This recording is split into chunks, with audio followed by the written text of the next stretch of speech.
ਸਭ ਤੋਂ ਪਹਿਲਾਂ ਆਪਾਂ ਕੈਲੀਫੋਰਨੀਆ ਦੀ ਜੇ ਖਬਰ ਸਾਂਝੀ ਕਰਦੇ ਜਾਈਏ, ਕੋਲਿੰਗਾ ਸ਼ਹਿਰ ਦੀ ਆਪਾਂ ਕਈ ਦਿਨਾਂ ਤੋਂ ਪਿਛਲੇ ਹਫ਼ਤਿਆਂ ਤੋਂ ਗੱਲਬਾਤ ਕਰਦੇ ਆ ਰਹੇ ਸੀ ਵੀ ਉਹ ਆਊਟ ਆਫ ਵਾਟਰ ਹੋਣ ਜਾ ਰਿਹਾ। ਸੋ ਬੜੀ ਵੱਡੀ ਪ੍ਰੋਬਲਮ ਸੀ। ਸਿਟੀ ਨੇ ਅੱਜ 1.1 ਮਿਲੀਅਨ ਡਾਲਰ ਪੇ ਕੀਤਾ ਹੈਗਾ ਆ, ਤਾਂ ਕਿ ਉਹਨਾਂ ਦਾ ਜਿਹੜਾ ਪਾਣੀ ਆ ਉਹ ਮਾਰਚ ਮਹੀਨੇ ਤੱਕ ਚੱਲਦਾ ਰਹੇ। ਸੋ ਪਾਣੀ ਦੀ ਪ੍ਰਾਈਸ, ਵਾਟਰ ਦੀ ਪ੍ਰਾਈਸ ਕੈਲੀਫੋਰਨੀਆ ਦੇ ਵਿੱਚ ਬਹੁਤ ਜ਼ਿਆਦਾ ਮਹਿੰਗੀ ਹੋ ਗਈ ਹੈਗੀ ਆ। ਸੋ ਕੋਲਿੰਗਾ ਯੂਜਲੀ ਜਿਹੜਾ ਪਾਣੀ ਨੂੰ ਰਿਸੀਵ ਕਰਦਾ ਆ, ਉਹ ਸੈਨ ਲੂਇਸ ਰਿਜ਼ਰਵਾਇਰ ਜੋ 70 mile north west of the city ਹੈਗਾ ਆ, ਉੱਥੋਂ ਲੈਂਦਾ ਹੈਗਾ।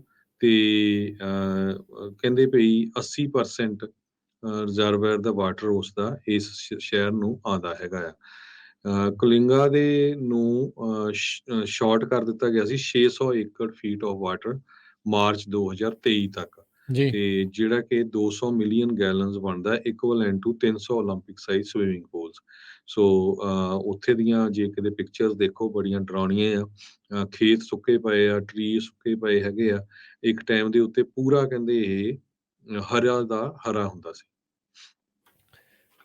ਜੀ ਬਿਲਕੁਲ ਹਰਜੋਤ ਸਿੰਘ ਜੀ, ਅਗਲੀ ਜਿਹੜੀ ਗੱਲ ਕਰਦੇ ਜਾਈਏ ਕੈਲੀਫੋਰਨੀਆ ਦੀ ਗੱਲ ਕਰਦੇ ਜਾਈਏ। ਅੱਜ ਨਰਦਰਨ ਕੈਲੀਫੋਰਨੀਆ ਤੋਂ ਲੈ ਕੇ ਮੀਂਹ ਦੀ ਜਿਹੜੀ ਉਹ ਸ਼ੁਰੂਆਤ ਹੋਈ ਆ। ਇਸ ਕਹਿ ਸਕਦੇ ਆ ਵੀ ਇਸ ਮੌਸਮ ਦਾ, ਇਸ ਸੀਜ਼ਨ ਦਾ ਇਹ ਜਿਹੜਾ ਪਹਿਲਾ ਮੀਂਹ ਜਿਹੜਾ ਉਹ ਦੇਖਿਆ ਗਿਆ ਆ। ਕਈ ਥਾਵਾਂ ਦੇ ਉੱਤੇ ਭਾਰੀ ਮੀਂਹ ਪਿਆ ਆ। ਇਸ ਟਾਈਮ ਜਦੋਂ ਹੁਣ ਆਪਾਂ ਗੱਲ ਕਰ ਰਹੇ ਹਾਂ ਤੇ ਫਰੈਜ਼ਨੋ ਕਾਉਂਟੀ ਦੇ ਵਿੱਚ ਵੀ ਜਿਹੜੀਆਂ ਮੀਂਹ ਦੀਆਂ ਬਾਛੜਾਂ ਜਿਹੜੀਆਂ ਉਹ ਪੈ ਰਹੀਆਂ ਨੇ।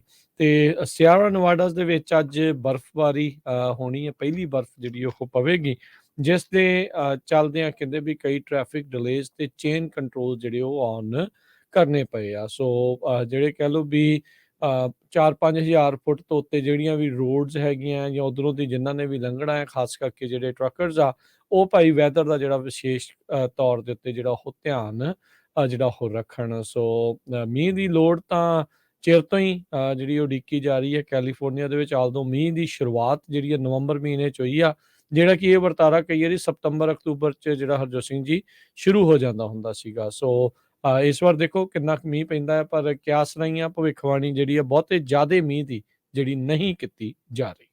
ਜੀ ਬਿਲਕੁਲ। ਸੈਨੋਜ਼ੇ ਵਿੱਚ ਵੀ ਅੱਜ ਬਾਅਦ ਦੁਪਹਿਰ ਬਹੁਤ ਜ਼ਿਆਦਾ ਮੀਂਹ ਪਿਆ ਹੈਗਾ। ਥੋੜਾ ਜਿਹਾ ਸਮਾਂ ਹੀ ਪਿਆ ਸੀ, 12 ਕੁ ਵਜੇ ਸਟਾਰਟ ਹੋਇਆ ਸੀ ਤੇ ਕਾਫੀ ਜਿਹੜਾ ਭਾਰੀ ਮੀਂਹ ਪਿਆ ਹੈਗਾ ਆ। ਮੀਟਰੋਲੋਜਿਸਟ ਟਮਾਰਾ ਵਰਗ ਇਹ ਕਹਿ ਰਹੇ ਆ ਵੀ ਹੁਣ ਆਉਣ ਵਾਲੇ ਕੁਝ ਦਿਨ ਬਰੀਜ਼ੀ ਹੋਣਗੇ, ਮੀਂਹ ਪੈਂਦਾ ਹੀ ਰਹੂਗਾ। ਤੇ ਸਿਆਰਾ ਨਵਾਡਾ ਦੇ ਏਰੀਏ ਦੇ ਵਿੱਚ ਜੋ ਆ ਚੇਨਜ਼ ਰਿਕੁਆਇਰਡ ਕੀਤੀਆਂ ਗਈਆਂ ਹੈਗੀਆਂ ਆ।